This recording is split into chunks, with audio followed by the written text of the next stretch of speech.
Olá, tudo bem? Boa noite. Estamos aqui nos adequando, né, a essa nova modalidade de ensino. Confesso para vocês que não tenho alguma experiência, algum contato com o ensino à distância. Fiz alguns cursos, mas pô-lo na prática assim, ainda mais nessa necessidade, é muita novidade para nós. Mas de qualquer forma nós vamos tentar, para não pararmos, né, o ensino, o conteúdo. Nós vamos procurar passar algumas matérias, dando continuidade ao que nós começamos no primeiro bimestre. Vamos continuar a estudar sobre o Estado e a partir de agora nós vamos ver o que constitui, o que compõe o Estado. Mas antes disso, eu quero fazer uma pequena recordação do que nós vimos. O Estado é o que eu gosto de chamar do mal necessário, né? Imagine vocês, e a gente vai conseguir dar um exemplo bem interessante. Nós estamos passando por um momento que ninguém nunca imaginou que acontecesse. Claro, guardadas as devidas proporções, se nós analisarmos aqueles exemplos que eu coloco para vocês do Walking Dead, de um Estado sem Estado, de uma confusão, né? Nós estamos no limite para que isso ocorra, né? Tem alguns países da Europa, como a Itália, por exemplo, onde o problema com o vírus está sendo bem intenso. Realmente é um teste de fogo para o Estado. Confesso que eu não sei se o Estado brasileiro conseguiria fazer frente a essa situação. Mas o Estado ele é um mal necessário, mas se nós não tivéssemos o mínimo de controle, o mínimo de norma, imagina a confusão que nós estaríamos metidos nelas nesses dias, né? Nós temos visto que o ente municipal, estado, nível de estado mesmo, estadual e federal, cada um dentro da sua esfera de atribuição tem feito a sua parte, no sentido de delimitar regras, de ditar normas, né, para que nós consigamos passar por esse período difícil, né? Aí o Estado vai e estabelece que nós não podemos nos reunir em determinados locais, reuniões de um porte maior. Aí em Sabará, por exemplo, as igrejas não estão podendo funcionar, aqui em Belo Horizonte ainda estão.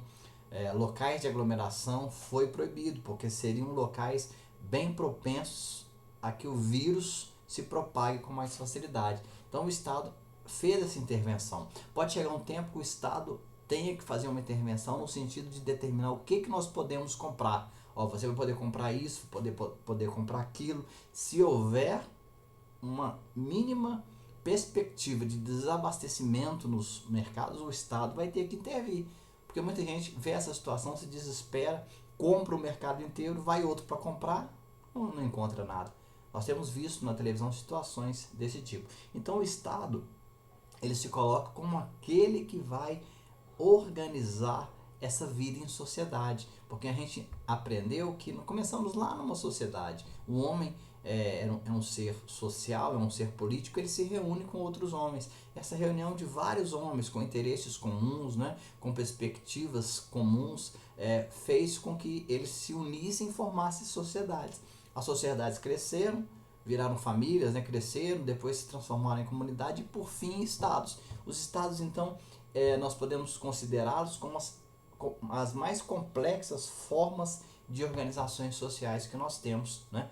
Nós costumamos desmistificá-lo até para entendê-lo, para entender o seu funcionamento, mas o Estado é extremamente complexo, né? Eu ouso dizer para você, sem querer te desanimar, se estiver achando o nosso assunto aqui muito chato, eu ouso te dizer que verdadeiramente você vai passar todo o tempo seu aqui na faculdade ouvindo falar sobre o Estado. Tamanha a complexidade, tamanho a perspectiva de normas, de coisas afetas a ele que nós deparamos. Nós vamos formar, ainda vamos continuar estudando e aprendemos mais sobre o Estado. Mas é interessante que o Estado ele surge para o homem e não o homem surge para o Estado. Nós sabemos que o homem surgiu primeiro. Qualquer que seja a corrente teológica, a corrente de biologia, enfim, de história que nós queremos acreditar, o homem vai surgir primeiro. Posteriormente, ele se reúne em grupos, em sociedades e acaba por haver a partir daí uma evolução para a formação de um ser estatal. Alguém que cuidasse, né, do todo, alguém que organizasse aquele convívio, né?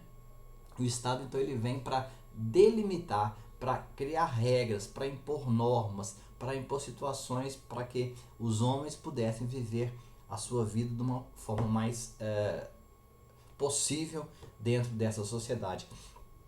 O Estado, então, o termo ele vem do latim status, e que quer dizer ordem. Então, o Estado ele vem para pôr ordem numa casa, né? Para delimitar até onde eu posso ir, o que eu posso fazer sem que afete o direito de quem está próximo de mim, né? É aí que a gente ouve a expressão, o meu direito ele vai até onde começa o direito de uma outra pessoa. Na história da humanidade, então, nós vamos acompanhando o desenvolvimento do Estado. Ele surge depois na Grécia Antiga, ao polis, aos civitas em Roma, depois ao desenvolvimento estatal na Idade Moderna, quando Maquiavel cita pela primeira vez o termo Estado no livro O Príncipe, quando ele fala que todos os estados, todos os domínios que tiverem e têm poder sobre os homens, são estados e são estados e são ou repúblicas ou principados. Daí a primeira referência ao Estado que nós encontramos na literatura moderna. Mas o motivo da nossa aula de hoje é falarmos de elementos e características do Estado. Vou baixar o celular aqui que tem gente me perturbando. Elementos e características do Estado. Nós vamos ver que, na realidade, o Estado ele é composto por povo, território e governo. Qualquer Estado, para que exista, obrigatoriamente tem que ter povo, território e governo. O povo é o elemento humano do Estado. O povo somos nós, né, que vivemos num Estado.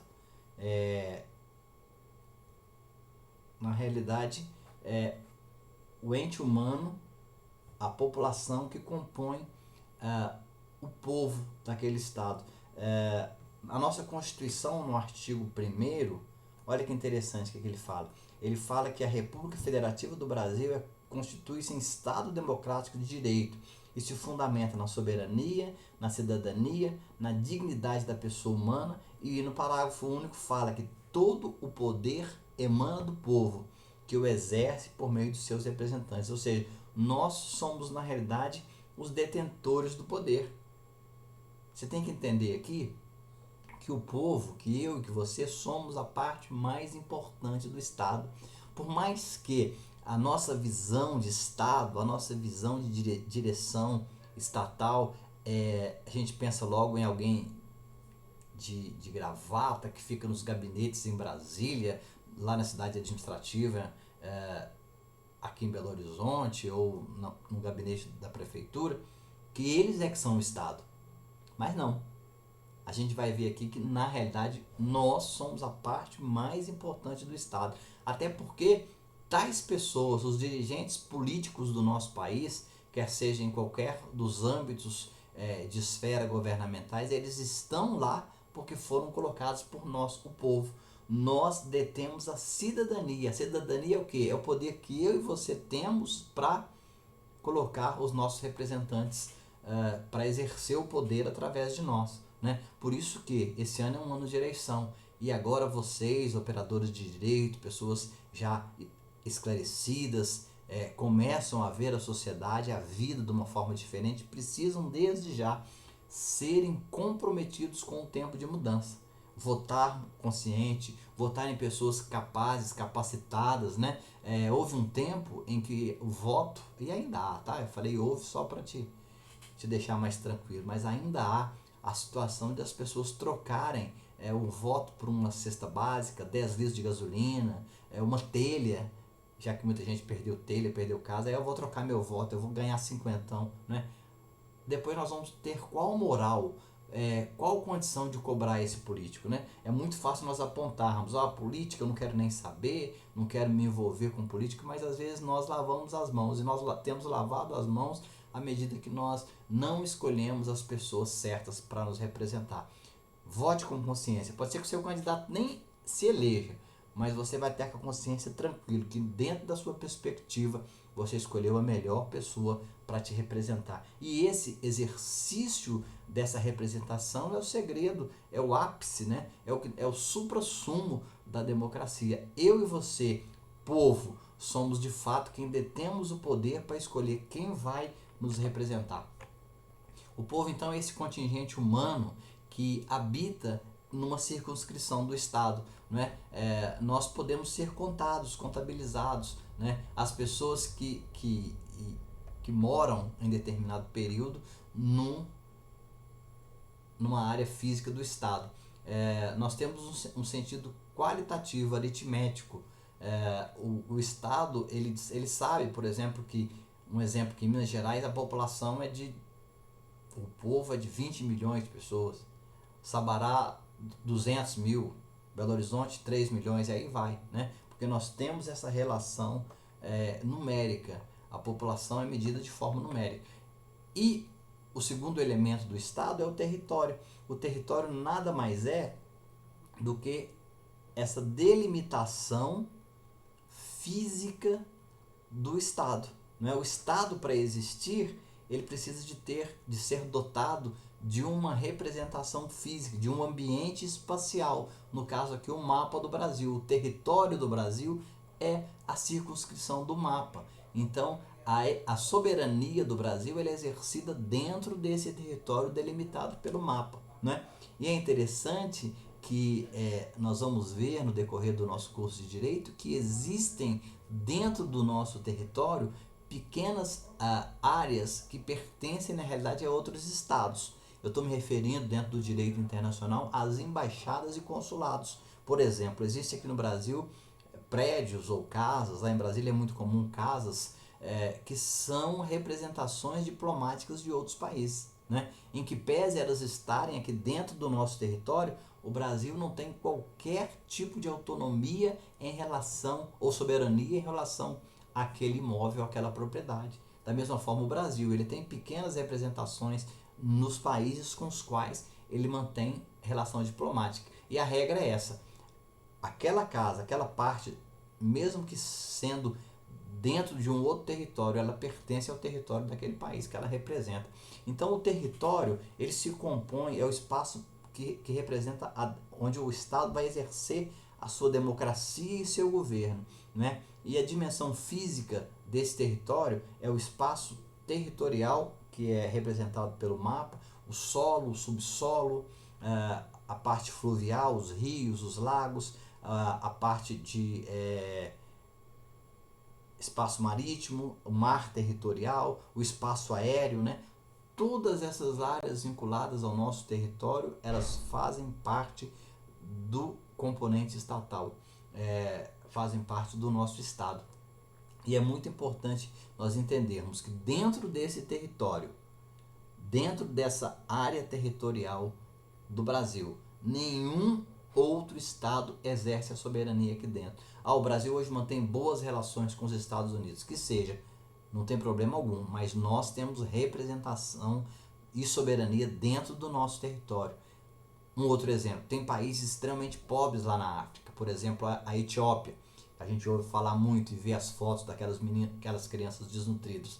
Por mais pobre, por menos condições que aquele Estado tenha de, inclusive, se manter e cuidar dos seus, ele tem a soberania de fazer o que bem quiser dentro do seu território. Nenhum outro país pode intervir ali dentro, porque o Estado da Etiópia ele é soberano em relação às suas decisões. Né? E por fim nós temos o governo.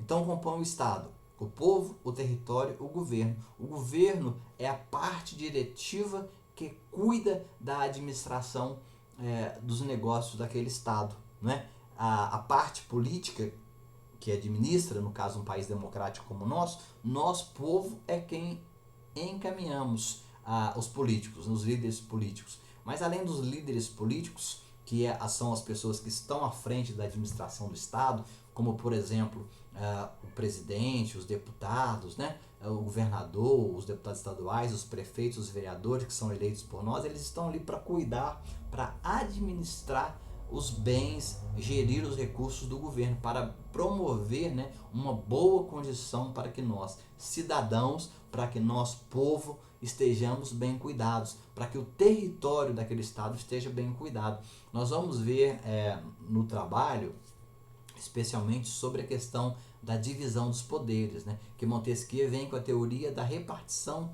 dos poderes. Então a gente vai ver que o Estado executivo tem uma parte que ele faz, uma responsabilidade, o legislativo a mesma coisa e o judiciário a mesma coisa, não é? Entendeu-se necessário, tamanha a complexidade do Estado, que houvesse uma repartição de poderes. Cada um exerce uma determinada organização estatal, não é? O poder político, então, que é o governo, ele vem para administrar as questões do Estado.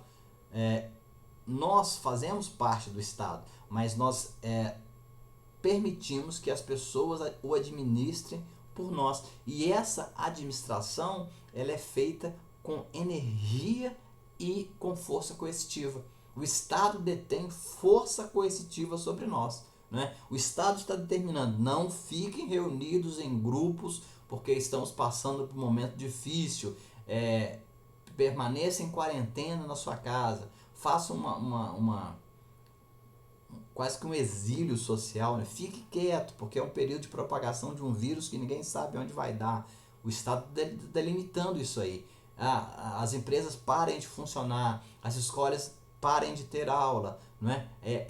O Estado, ele vem como uma forma impositiva, determinando que nós façamos isso, né? Aí nesse caso nós não temos escolha. Nós não podíamos estar aí na faculdade dando aula, porque o Estado, o ente municipal, determinou, depois o estadual, e eu acredito que bem em breve o federal vai determinar também, que nós não podemos ter reuniões, e a aula ela pode se entender assim, no qual haja aglomeração de pessoas, porque o risco de contágio do coronavírus é muito intenso, né? Então o Estado, ele exerce esse poder de soberania. O governo, então, é o exercício desse poder supremo do Estado, né?